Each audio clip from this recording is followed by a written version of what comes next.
Bonjour Jérôme Pudal. Bonjour Arnaud. Je suis très heureux de vous accueillir ici en direct dans le studio du Midi 6 de Demoiselle parce qu'on vous a découvert grâce à Internet, c'est magique. C'est vrai, c'est magique. Un jour, comme ça, votre adresse est apparue, votre adresse dans un site de partage de vidéos que beaucoup d'internautes connaissent, qui s'appelle Dailymotion. Dailymotion, oui. Et vous y figurez en bonne place parce que vous avez des dizaines et des dizaines de vidéos d'imitation. Oui. Ce qui n'est pourtant pas du tout votre métier. Ce n'est pas mon métier, moi je suis cheminot à la base, effectivement. C'est plus un loisir, une passion pour moi qu'un véritable métier. Alors vous êtes actuellement du côté d'Écoyeux, c'est ça, pas très loin de Saintes. Voilà, tout à fait, ouais. Et qu'est-ce qui vous a pris un jour comment ça vous est venu d'aller chercher à prendre les voix des autres? Ben à la base, ça m'est venu, je devais avoir environ 12-13 ans. J'ai découvert Laurent Gérard à l'émission de Jacques Martin, Siphon Fonfon. Et aussi à l'émission Hugo Gabriel avec Michel Drucker. Et là, j'ai été en admiration devant ce personnage. Je l'enregistrais tous les jours, je le repassais en boucle. J'ai commencé à le faire à mes petits copains d'école qui m'ont dit dis donc, tu te débrouilles pas si mal, donc continue à en faire. Et sur ce, donc j'ai continué toujours en m'inspirant de Laurent Gérard principalement, un petit peu des Guignols de l'info aussi. Et donc au fur et à mesure que j'ai pris des années, j'en ai fait de plus en plus et voilà, j'arrive à en faire à peu près une soixantaine correctement à peu près. Donc j'ai décidé de les mettre en ligne sur YouTube et Dailymotion. C'est clairement une passion et pour l'instant, j'allais dire quelque chose d'amateur avec d'ailleurs tout le sens qu'on peut donner à ce mot-là. Tout à fait, oui, c'est mon loisir principal.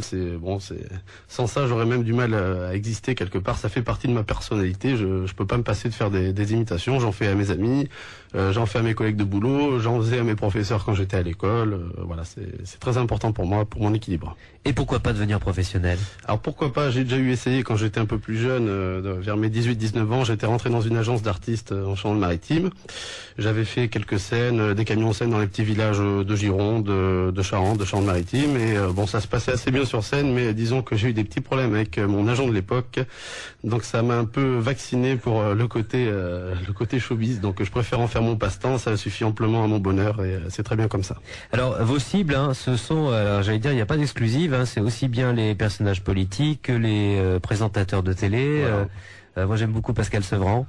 Ah ben on est bien sur Demoiselle FM. Ah, on est bien, pas assez d'Aurélien Mougeran, pas assez de Prudy Printemps, toutes ces vedettes que vous retrouvez à mes côtés pour chanter la vie ou plutôt chanter les vieux. Alors on est bien. Ah.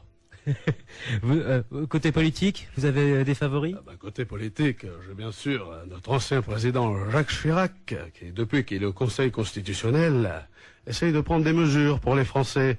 Par exemple, j'ai décidé d'aider les exclus, monsieur Arnaud. J'ai décidé de créer la MERDE, la maison d'État réservée directement aux exclus, la merde, que vous obtiendrez facilement grâce au PROUT, le PROUT, c'est le plan régional d'ouverture aux travailleurs. Ça va faire du bruit, toutes ces mesures. Alors, comme vous êtes cheminot, je peux pas m'empêcher de vous demander un petit bout d'un sketch de Chevalier Las Palais qui se passe dans une gare. Tout à fait, tout à fait. Oui, bonjour monsieur, vous faites le tarif couple, évidemment? Oui, mais seulement si vous êtes deux et de sexes différents. Ah, mais moi je suis seul et du même sexe. Je peux vous faire mi-couple alors. Oui, vous serez bien aimable. Alors, mi-couple du même sexe. Vous n'avez pas le contact avec la clientèle quand vous travaillez Je l'ai eu, ça m'est arrivé d'en faire aussi au guichet. Ouais. Les gens appréciaient bien, justement, ça aide un peu au niveau communication à la SNCF. Bon, après je faisais pas non plus que ça. J'ai eu aussi travaillé en gare de Royan et c'était une petite gare, donc il y avait un micro destiné à parler aux usagers pour les informer du retard des trains. Et souvent, ça m'arrivait de le faire en prenant la voix de Giscard ou de Las Palais. Les gens le prenaient assez bien généralement, donc c'était très bien. Comment s'appelle déjà la voix dont se sert Jean-Yves Lafesse pour faire ces canulars? Parce que je crois que vous la faites aussi. Oui, c'est monsieur et madame Ledoux, oui. Oui, bonjour, ici Robert Ledoux, à la retraite depuis 25 ans maintenant. Je suis venu avec ma femme Germaine. Oui, bonjour, monsieur Arnaud. Ah je suis content de passer dans votre radio. J'écoute ça avec mes copines à l'hospice. et alors, on pourrait comme ça multiplier les exemples parce que vous en travaillez à tous les jours, quasiment, non? J'essaie d'en trouver de temps en temps, ouais. Un des derniers que j'ai fait, c'est Fred de l'émission C'est pas sorcier. Je sais pas si tous les auditeurs vont connaître. C'est le monsieur Brun qui fait des reportages pendant que son complice est dans le camion en train de présenter les expériences. Si vous regardez ça peut-être le dimanche matin à la télé, si vous vous levez assez tard, ou le samedi soir aussi, ça passe. Vous voulez bien nous faire Fred? Eh ben dis donc, Jamy, tu savais que les organes reproducteurs des Indiens d'Amazonie, ça s'appelle des testicules. Eh ouais, et c'est avec ça qu'ils se reproduisent entre eux.